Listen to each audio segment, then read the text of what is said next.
Hi, everybody. How are you? Thank you so much for coming this evening. I'm Alice Kuo, Library Services Manager from Beverly Hills Public Library. We are so pleased to welcome Dore Schary Robinson this evening for our author talk. Dore Schary Robinson is an author of several renowned memoirs, including With a Cast of Thousands, Bedtime Story, and Past Forgetting. She is the daughter of Dore Schary, the Oscar and Tony Award-winning writer, producer, and head of MGM. As copywriter for the advertising agency FCB, Robinson trained with Helen Gurley Brown. Robinson also wrote on women's issue for Cosmopolitan and covered political trials for the Soho Weekly News. Her first memoir, With a Cast of Thousands, is about her experiences growing up among celebrities such as Jane Fonda, Spencer Tracy, Elizabeth Taylor, and Adlai Stevenson. In 2005, Robinson was given a lifetime grant to develop the nonprofit Wimpole Street Writers program, which continues both in London and Los Angeles. In 2009, she was instrumental in saving the Motion Pictures and Television's Fund retirement home. This program is being recorded, so it will be possible to view later on our website. We do ask you to mute yourself while the program is being presented, so we don't have any feedback. And also, if you have any questions, please feel free to type it in the chat box, and we will have time at the end of the program to have some Q&A. And without further ado, please welcome Dore Schary Robinson. Thank you so much. I'm so glad to see everybody. It's just a magical experience. And yeah, I was going to, what I'm going to do is tell some Hollywood tales that I was never supposed to tell, because it's wonderful to tell stories that you know you're not supposed to tell. It's really exciting because you get old enough where nobody's going to care for much longer. It's okay. But then I thought this book, which Josh Freeman actually published, is by me. It's called Go Find Out. And I thought I'd better say something about that, because you're going to go find out what. And I have some notes here. I want to look at you and see you. So I'm going to try to, once I get into my stories, I just start going. And as most of you know, who know me, I'll just keep talking. So I thought I'd tell some stories my mother told me never to tell. Then I want to save up the courage to tell you what Go Find Out is really about. Who asked me to find out about what? Well, this is a story that started a change in my life. When I started to work, my husband was, at that point, when I was very young, my husband went off to Korea for the war, one of America's wars at that time. And so he was there, and I started working in an advertising agency. But before that, actually because I'm going to get this out of order, but I wanted to say this, that it's moving and touching to be here on December 7th, because one of my first political memories as a child, I was 5 years old in 1941. And I used to visit, my father would let me come and watch the writers he had a round table with a green lampshade and everything. And he'd be giving deli sandwiches to writers who were working on their screenplays. And I could come and watch. And if I put something on one of my little letters, because he gave me my own writing paper even when I was 5. And if I put something that he liked on the writing paper, then I could come and join the guys and have some sandwiches. And I liked that a lot. And this night there was a phone call. And then somebody said, Pearl Harbor has been bombed.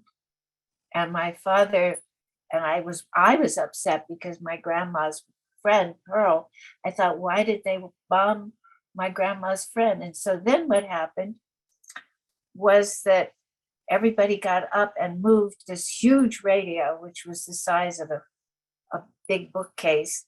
They moved it to the closer to the table, and the president was speaking, and he said, "This day will live in infamy."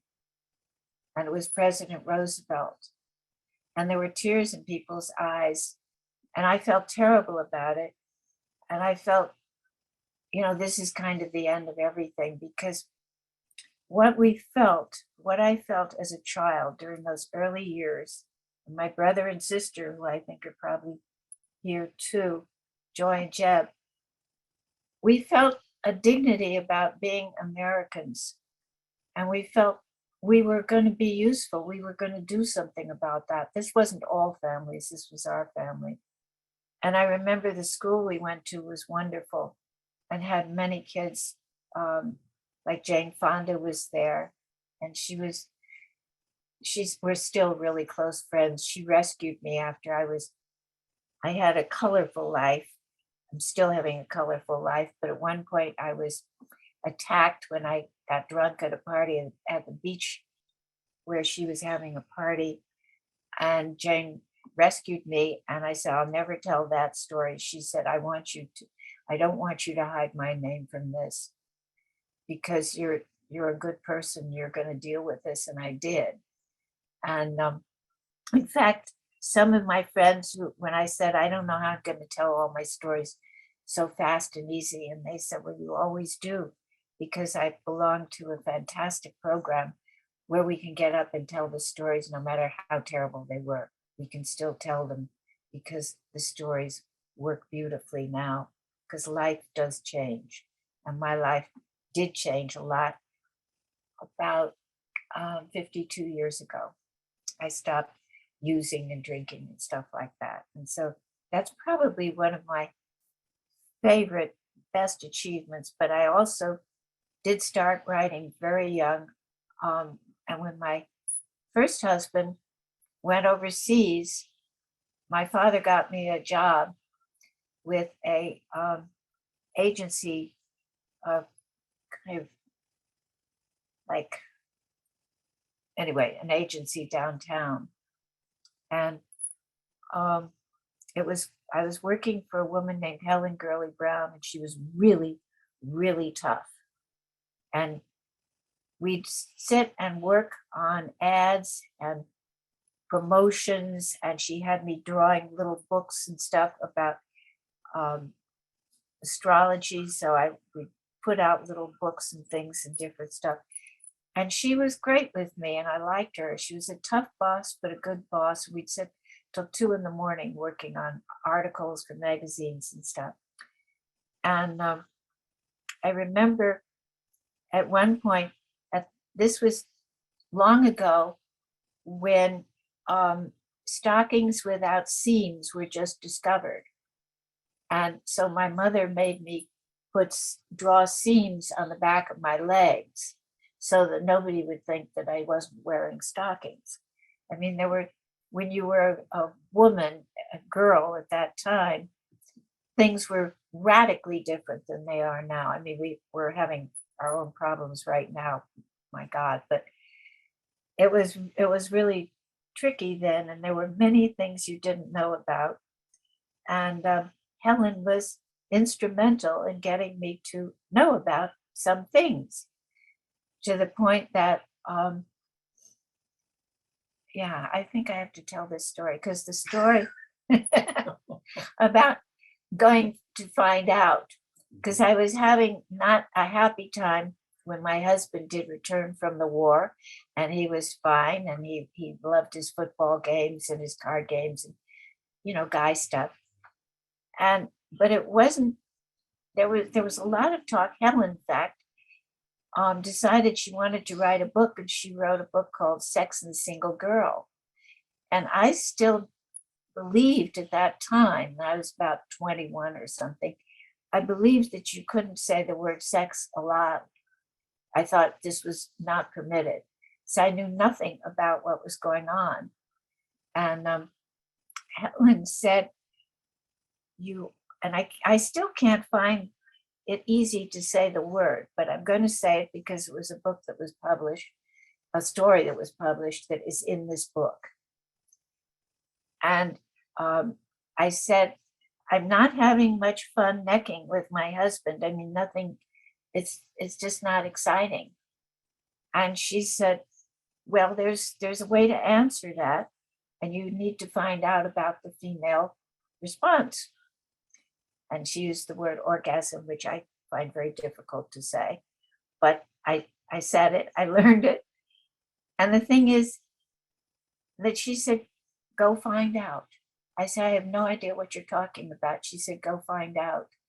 So this is the thing that transformed my sense of independence and understanding of what it is to be a woman. And what I did was I went to the library. It wasn't the Beverly Hills Wonderful Library that we're at tonight, but it was a library. And I researched the subject. And then I asked a few nurses that I knew and other people, and I began to explore the subject. And I still didn't quite get it. And I told Helen, I said, I've learned all about it, but that's it. And she said, you can find out more. And at that point, a friend of mine was having trouble with her husband because she said he was just trying to do these weird things, that it was making her very uncomfortable. And so he called me one night and he said, I'd like to, because I'd written the article by then, and Helen had published it. She was the editor-in-chief of Cosmopolitan then, and she published the article. And so then this guy called, who I liked very much, and he said, let's discover what that is. And so that became the start of my really diving into all kinds of exploration of who and what I could be or like or not like, what choices I had, which was a strange experience. And most of the women friends I knew were not interested in discussing the subject until I was divorced. My husband had taken the children at that point, and I had moved to New York because I knew if you wanted to be a real serious writer, you lived in New York City, you lived in the Village. I mean, that was a definite important thing to do. And so I was living in the Village, and let's see where we are going here. I was living in the Village and having a wonderful time. And then I was running out of money because I was selling magazine articles. Oh yeah, this is a story I have to put in the middle here, because just before I left LA, I had been working as on a talk show with Mort Saul, who I loved and who just passed away. He was a fantastic comic, witty and dry and marvelous, and a really good guy to know. And on the day that Robert Kennedy was assassinated, I was doing the show. It was my turn. And on that day, I said on the radio, I said, we are not going to play commercials today. There have been too many assassinations in America. And so we are not selling anything. We're going to talk about trying to give sanity and care and safety to America, to get back to the America that I'd felt when during World War II, there was all that stuff going on. But we had, even during that time, every day at school, we'd say the salutation to the dawn, and we'd raise our arms and say that. And we also had a strong sense of the honesty, the honor of our country. That did change when the assassinations began and people began to become more aware, and I was more aware. And let's see, I have to look at my notes here a little bit. Yeah, because I decided that it was time for me to get to know some other women and also to get a real job because I wasn't selling anything at that point. I was fired from the radio job for not wanting to have commercials. Anyway, I was fired from that job and I got a job at Saks Fifth Avenue. And one day, a chubby little lady, really cute with curly blonde hair, came over and she said, I'm a poet and I'm reading from my poems at the Y tonight in the Village. And I'd like you to give me something to wear by Oscar de la Renta. And I said, well, that would be a lovely idea, but I don't think you want to wear Oscar de la Renta to the Y, which was one of our favorite sort of hippie places. And so I said, there's a great young designer named Norma Kamali around the corner. And when my after my job is over tonight, I will come and we'll go to her store and see something for you. And I talked to her and I talked about writing. And she said, why aren't you writing anymore? And I said, well, because I really can't make enough money to do the things I wanted, one of which was to get my kids back, to fight to get them back. So she said, well, there's the National Endowment for the Arts, and I will I'll send an application for you so you can get it. And she said, also, I belong to a group that I think you'd like. It's organized by a woman named Betty Friedan, and she's a wonderful writer. And we have a group every Thursday of women who come and talk about their writing.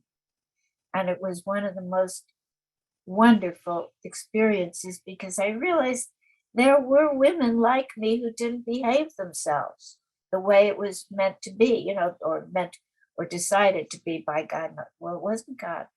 Didn't tell us to behave in some ways, but anyway. You're going to tell them who the chubby blonde was? Right. Yes. Now I need to tell you. Yes. Thank God Josh has reminded me. The chubby blonde was Erica Jong, who wrote this incredible book. And she used the phrase, the zipless fuck in the book. And so we knew who was going to buy it and who wasn't and all that sort of thing. She's a wonderful writer. We are still great friends. And she did get that grant from the National Endowment for the Arts so that I was able to get back on the track. And I was taking a friend of mine. My best friend then in those days was Johanna Mankiewicz. She was Herman Mankiewicz's daughter. And the Mankiewicz family was regarded for, they had a certain way of dealing with the English language that was completely unique. You know it's a Mankiewicz when you hear the way they talk. And they had a big family and they were wonderful. And their wit was infallible. Anyway, so there was that. And I loved the writers in that group. They were incredible. Shirley Chisholm was one of our writers. And I'm trying to remember. I hate turning to notes because then I'm not sort of looking at you. But let me see what I've got here, where I'm going from here. By that time, the next chapter probably is I did get my children back. I was able then, I wrote a book. Johanna Mankiewicz took me to see her agent and said, I think this woman really can write. And so I talked to the agent, Lynn Nesbitt, for a while. And I said that I'd heard that Vogue was interested in having a writer who could write about the Kentucky Derby. I said, I'd really love to do that. It would be perfect. And Lynn said, what do you know about horses? I said, well, Maria Cooper, Gary Cooper's daughter, and Jane Fonda rode horses to school when I was little. I couldn't because I had asthma, but I knew that they liked the horses and I did too. And I'd visit them in the stables and it was great. And so that, she said, that's ridiculous. She said, what I want you to tell in this book that I want you to write, and I want you to write it honest and clear and true. I want you to write about when you were attacked on the beach at Jane Fonda's party and how you started getting yourself together and went off and really found yourself a life and got your children back. And I want you to write the truth in that book about everything and use all the words, all the things you're not supposed to say, all the stories you're not supposed to tell. And so I wrote a book called Bedtime Story, which was about my second marriage, and that was swift. It took 10 years. But the first time I saw him, a friend had sent him over to visit me because he was attractive. And I had no character then. They had to be cute. And he was attractive, and he came over and he asked me what I had to drink. I said, mostly Coca-Cola. He said, well, I've got some scotch here, so I can have that. So that night, we really liked each other a lot. And he said, I'd like to stay with you. I'd like to live with you. And could I borrow your car to get my stuff? I said, that's a great idea. And so he went and he got the car. And I didn't see him for 2 months, but he did bring the car back eventually. And we got married. It was great. It lasted 10 years. And it was interesting when he was around. Most of the time, I discovered he was in Nevada playing poker. And that's how sometimes the rent got paid. Most of the time it didn't. And during that time, things were a little rough too with the kids because they were becoming teenagers. And I taught them, because the money thing wasn't good. I did get some money from that book, I have to admit, from Bedtime Story. It's a really strong story, and I told the stories. What I probably should get back to soon are the Hollywood tales, the tales I'm not supposed to tell about that. And they were wonderful stories because the people that I knew were great. There's a story about the time that Clarence Brown, a great director, decided they were making Showboat, and he decided it would be a really good idea to build the Mississippi River on what is now, tell me, Griffith Park. what? Is it Griffith Park or was it It's a big space, Woodland Hills? Woodland Hills. Thank you very much. This is going to Thank you, happen Phyllis. now and then. But so he decided to build the Mississippi River in Woodland Hills. Nothing was happening there at that point. And so he did, and there was a big party for the opening, and I got to go. And there was Katharine Hepburn in one of the canoes on the rowboats on the river, and she waved at me, and I waved back because I really admired her because she wore slacks to work and stuff to the studio, and that was really exciting. I loved being at the studio. So she was there, and she said, "Do you want to learn how to ride?" And I said, "Yeah." She said, "Well, I'll show you how to row." And she did. She looked at me at one point and she said, "You have to remember to row your own boat. That's the most important thing a woman can learn." And this was a time that there was a new aura beginning in America of discovery. There were protests going on. There was, against the Vietnam War was very big right then.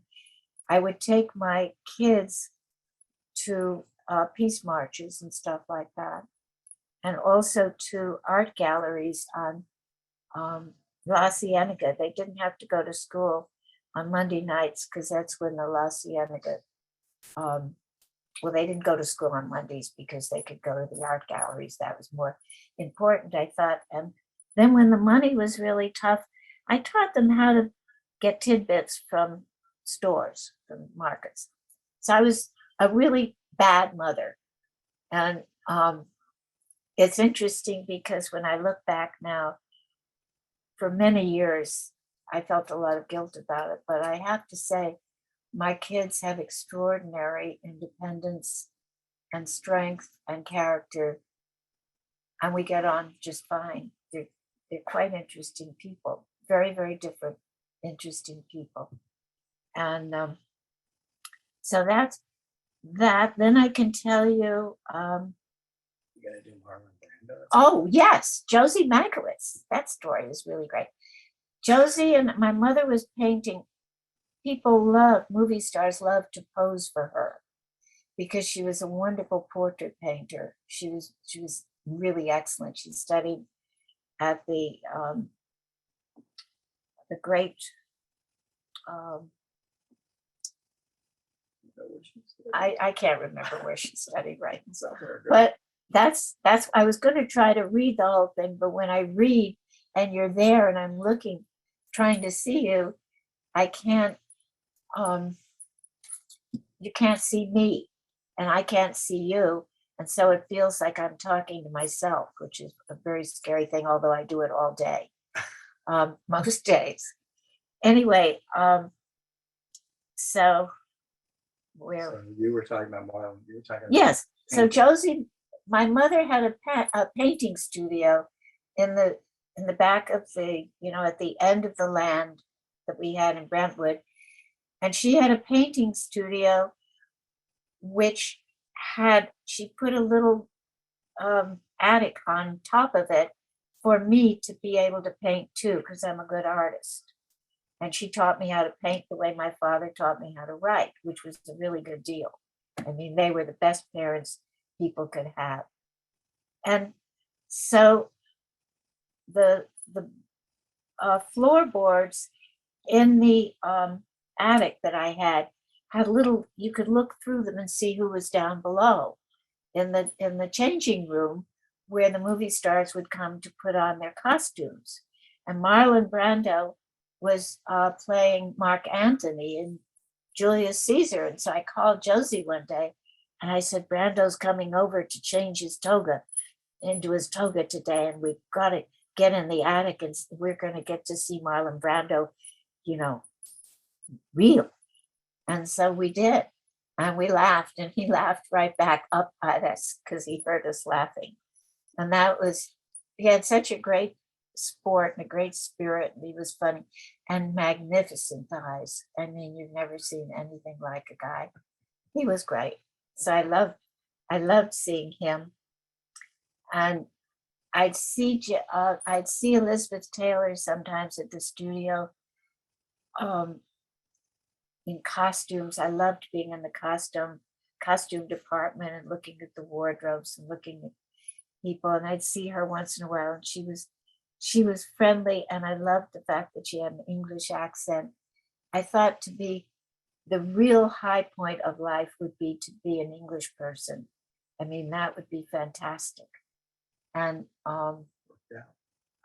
and actually what happened when my next book, Perdido, came out, that was a story that's interesting too. Perdido was a novel, and it was based on the story of a friend of mine who's, we were in school together, and my mother was painting a portrait of her. She was Loretta Young's daughter, but she had no idea who her father was. Nobody had any idea who her father was. She was Loretta Young's daughter. My mother was painting her portrait, and I said, Mommy, you made her ears awfully big. And my mother said, shh, just don't say a word. And so later that night, because my parents had separate rooms, because you always did that in those days. I mean, it was the right thing to do. Once you had enough money, you could have your own room. And it was great. And my father was usually up watching dailies and rushes downstairs in the projection room. And my mother was upstairs making notes or painting or drawing or something like that. And sometimes, and I knew she was probably up, and I knew I'd get a story out of her if I got into her room and started talking. And so I was sitting in her room, and I said, why is it that you made her ears so big? And my mother said, that's a story you are never, ever allowed to tell. Is that clear? I said, absolutely, without question. And she said, you know, Jill, sometimes when people fall in love, a baby comes. And so we had known, because we'd see, we see Judy at school all the time. Or she wasn't in the same school, but we'd see her, and we'd see her at parties, because most of the kids who were Hollywood kids went to the same birthday parties, unless you were, unless the party was Edie Wasserman's. He's a big agent. And Edie Wasserman's daughter didn't want people who weren't, real powerful people. At her skate, she had the Follies, the Ice Follies come to her party every year. And I never got invited to that party, and I couldn't figure it out. I didn't think it was because we were Jewish or anything, because they were Jewish too. But that was another story. Anyway, so Judy said that her mother, Loretta Young, was going to a convent in Switzerland for her for a few months. And she went to the convent in Switzerland, and she came back with a baby the nuns found in the snow. And I said, well, that was interesting. And my mother said, well, actually, the baby the father was Clark Gable, but it would have been a very bad story for Loretta to have to hear that. And so when Judy and I were about 18, and she was looking exactly beautiful, but like her father, and she was a strong-willed, smart, wonderful woman. And we were about 18, and this was when I was still drinking. And I asked her, I said, did you ever think about who your father might have been? She said, oh, you mean the Clark Gable story? I said, yes. Oh, thank God. And she said, yeah. She said, I did. And I said, how did that happen? And she said, well, I was talking to the son of the Tin Man and the Wizard of Oz one day, and he said, gee, Judy, you look so much more like your dad than your mom. And so that was that story. And I said, did you ever see him?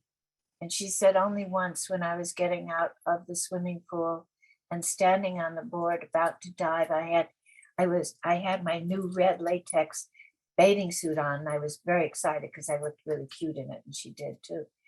And she said, but then I looked over, and behind the gate was standing Clark Gable looking at me. And I jumped off into the pool, swam real fast, but by the time I got there, he was gone. And I never wanted to embarrass him by seeing him. And I turned the story into, writers are real rattlesnakes. I mean, really, really. Helen Gurley Brown used to say, well, you're either mouse burgers or rats. And so I'm more of a rat. And it was really hard. For one of the things that I like to talk about and think about is what fame does do to you and what celebrity does to people. It's something that a lot of people hang on, because when it's around you and you see people who do have a lot of enormous attention and all kinds of things happening, it's really fantastic. So you want to be part of that. You want the attention. But then you realize that with the attention comes a lot of stuff that's distressing and hard to deal with. And I think that's particularly true. The more you want to be a performer, the more you want to be known, the more you want all that stuff. It's a hunger that never quite gets filled. I mean, I have it all the time. I had it. I thought, what if I screw up today and I can't remember anything at all? None of the stories. That would be really bad. There's a wonderful story. Yeah. What? Just so you know, time. Time. It's Okay. 6:40. Here's probably the last story that I will tell. This is a really great story.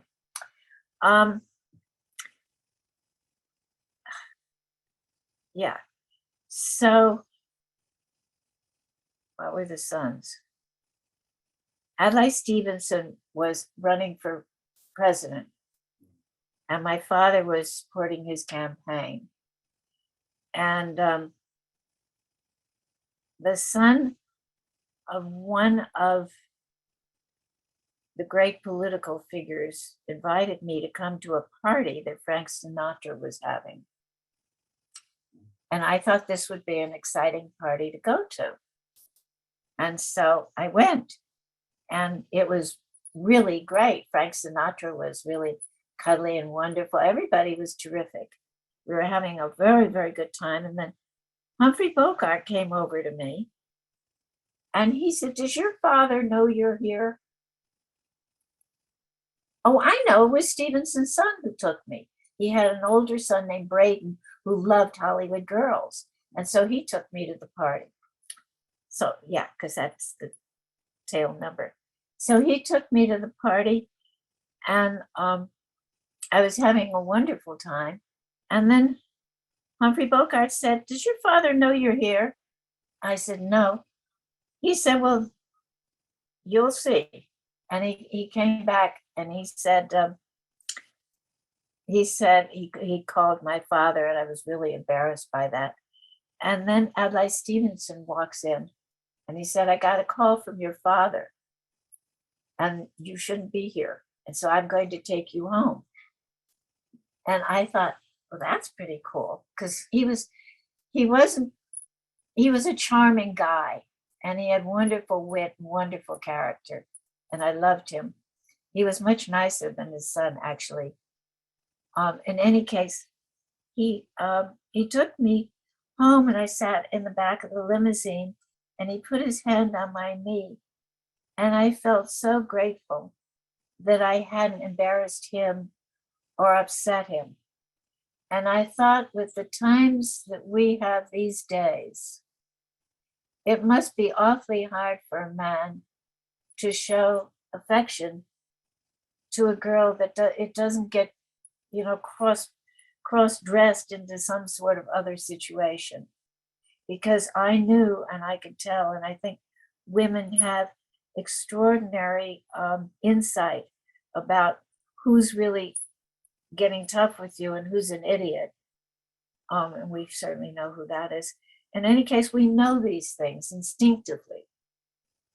And I had that instinct, and I was very lucky. And then I guess the end of it is that I think the end of my romantic story, certainly, is that I was at an AA meeting, and I saw this Englishman delivering his story. And he said, "I stabbed my last girlfriend for going out on me." And I thought, my God, he's capable of passion. And my friend said, "Do not go over and talk to him. He was ravishing and he was interesting." And so, to make the story short, so we were married for 30 years. The first night, all we did was talk. He talked as much as I do. And he was a wonderful speaker. And he gave me a chance to have a slight British accent, which I found when we lived in London for 30 years, which were in many ways the most rewarding and interesting years of my life. It's been and continues to be a wonderful and intriguing and very surprising life. And I'm grateful to do this today. So we'll have other stories sometime. So I got questions for you. You have questions? Yeah. So, Okay. so somebody wants to know, Wendy wants to know, how did your father feel about your writing and your evolution as a woman? And say it so they can hear. I don't know if they can hear me. Can you hear what my cousin is saying about how did my father feel about my evolution as a woman and a writer? Yes. And my father realized there was no way not to deal with it since I went out and did stuff myself anyway. But he also, when he read Bedtime Story, he said, because it got rave reviews in the New York Times, Washington Post, everything. It was great. And he said, as a father, I'm horrified. But as a writer, I say, welcome to the club. And he was there for me all the time.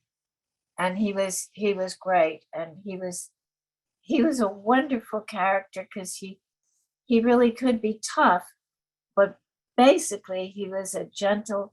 The reason he came from being a screenwriter to head of MGM, for God's sake, which had the meanest executives in New York, the Skank brothers were just terrible. And every time Dad came home early from the studio, he ran upstairs to be sick, and I knew he was sick. I know that L.B. Mayer had yelled at him again. And now I need to tell the L.B. No, I can't tell that. Yeah, you can tell the L.B. Mayer story. Okay. So then there's the story. This is not L.B. This is Edie Gatz, L.B. Mayer's daughter. My mother was a completely beautiful woman, and half her face had been damaged. She was still beautiful. I mean, but it gave her an odd smile, an interesting smile, and an interesting look. What did? She was paralyzed. She was paralyzed on one side of her face. And my parents were at a premiere one night at the Egyptian Theater. My mother had on a beautiful dress. And Edie Getz came up to my mother and she said, Miriam, you ought to have that face fixed. It's an embarrassment to Dore. And my mother picked up her arm and she socked her in the jaw and knocked her down. And so my father, in a way, was a gentleman. And he was, even when he was a boy and he wanted to be a young actor or a theater, his greatest reward, I think, in his life was the production, to write and produce the play about Franklin Roosevelt called Sunrise at Campobello. That, I think, was his best thing. Also, his other thing that he adored was when the ADL asked him to run it in the later part of his life. And he got a letter addressed to him, said, Head Jew, New York City. That's all it said. And it was delivered to my dad. And the smile on his face that day, that was just incredible. All right, we got more questions for you. More questions. Yeah. All right. Was there confusion with the fictional Lucy Ricardo mentioning the name Dore Schary, which I thought was a fictional studio head at the time, in addition to an actor playing him on the show? Linda wants to know that. There was confusion about it because I'm still confused about it because some people say, no, it wasn't him at all. But I remember it was, and he was excited and amused to be doing it. Okay. So you were even confused. Yeah, we were all confused, and everybody during those days with television and so forth and so on. And we didn't have a television set for ages until the McCarthy era. So that Dad got really very involved in the Democratic Party. And I think that fueled his energy for most of his life. It was more about telling the stories of what's happening to people. And in his early days, sometimes he was made fun of by some of his comedy friends for making what were called message pictures. He wouldn't be crazy about a movie if it didn't have something serious to say about the issues in our land today. And I feel that same way.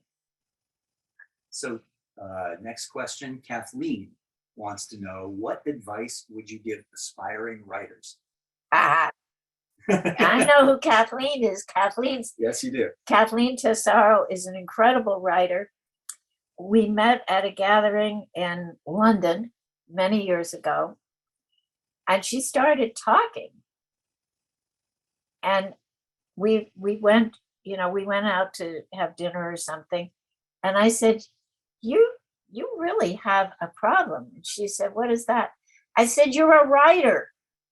She said, don't do that to me. Don't get me near that. It's contagious. I'm not having lunch with you. I'm not seeing you again ever. So we saw each other all the time, and we still play. She's in Pittsburgh.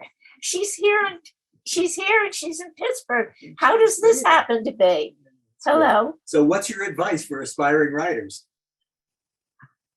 You write the story you're scared to tell. Ooh. That's the thing. You find out what is the story you really are scared to tell. And I cannot tell you what the freedom feeling is. It's fantastic. It's hard. And to go back to it when you have to redo, because writing is actually, it's like a 5-act situation of the rewrites and rewrites and rewrites. I'm working on the rewrite of a book that I've been working on for 11 years.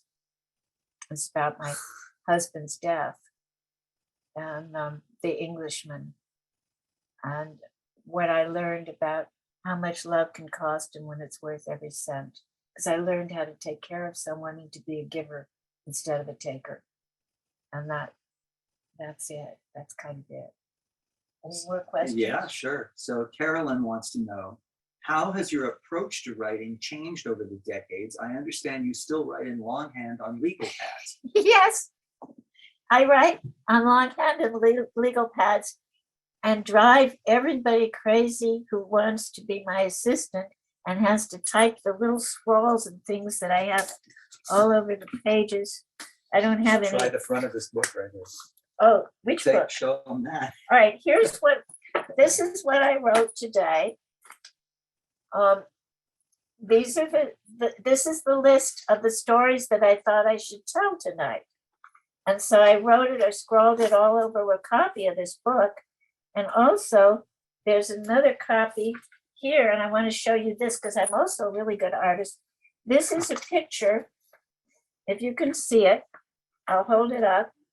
Can you see it? If you can see it in the screen, they can see it. There you go. Yeah. There you go. This is a picture of one of the 2 projection machines we had in our house on Marlborough Street. They were the size of buffaloes.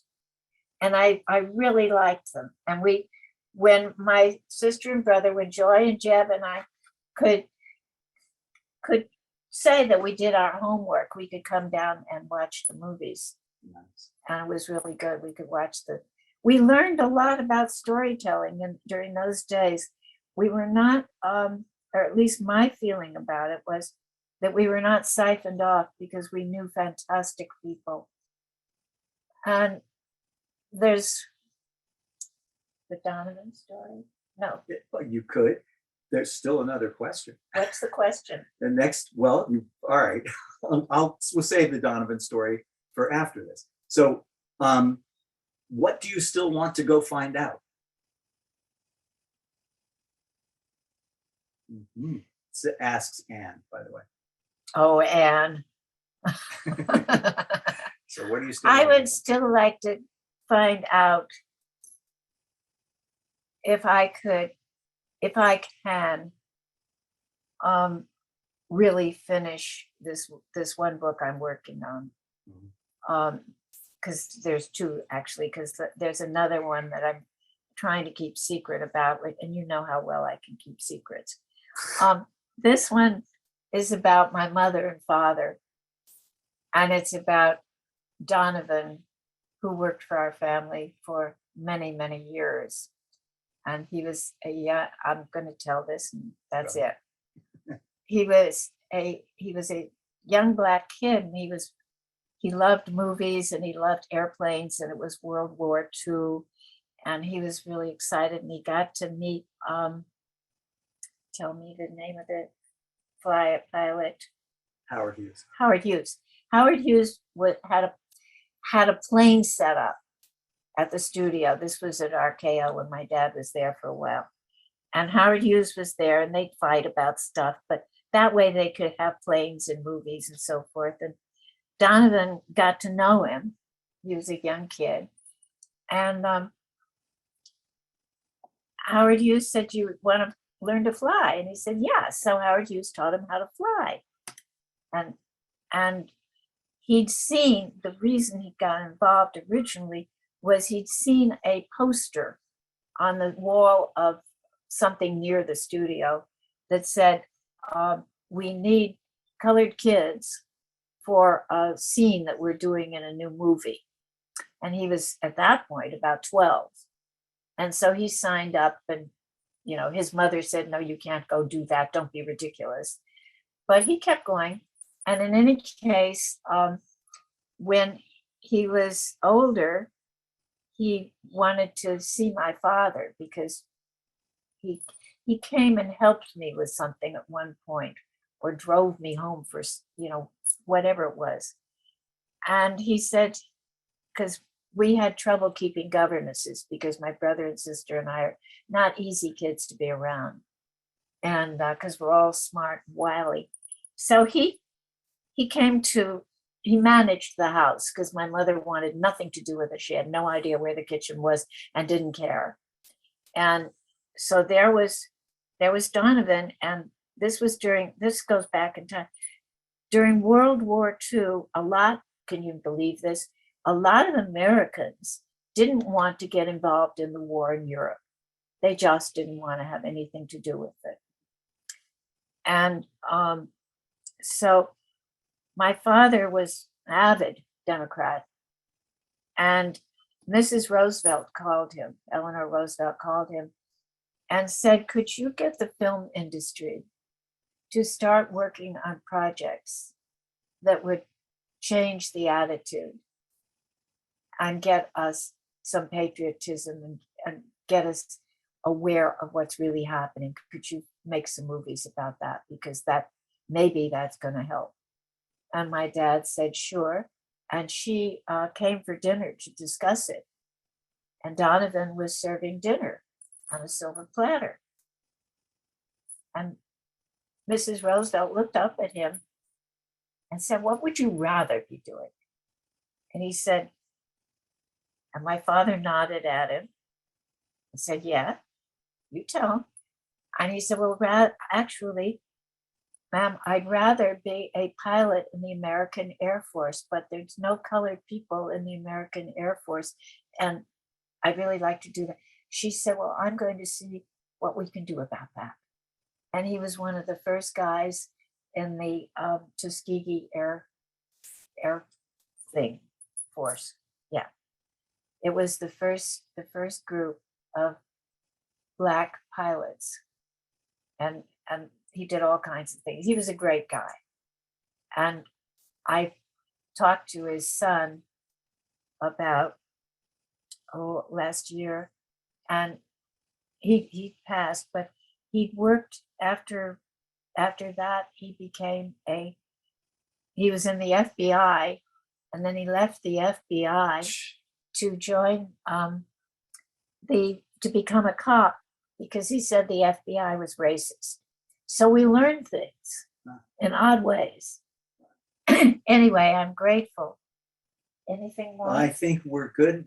Carolyn wants you to know that you are an inspiration, and she's going to work on the story she's scared to tell. Well, that's just great. I know. Exactly. And she's a wonderful writer too. I love everything. This has been yeah, it's funny how I get warmed up and then I just love it. Good. So Alice should be back on, I guess. Alice, are you there? She's there. Hi, Alice. Hi, yes, thank you so much, Jill. What a lovely, lovely program. Thank you, everybody, for joining us. I do want to say that the book of Jill's, Go Find Out, is at the library, so there is a copy to be checked out. And also it is available to purchase on Amazon. So please support Jill on her latest book, and we look forward to having you on our program again at the library, whether virtually or in person, hopefully sometime soon. It's so lovely to have you here this evening, and I'm sure everybody enjoyed it. Thank you so much for joining us. You've really restored my sense of spirit. You really are wonderful. Thank you so much. Thank you so much, Jill. Thank you so much for your help too, Josh. Thank you so much, everybody, for being here this evening. Well, Yeah, it was great. great.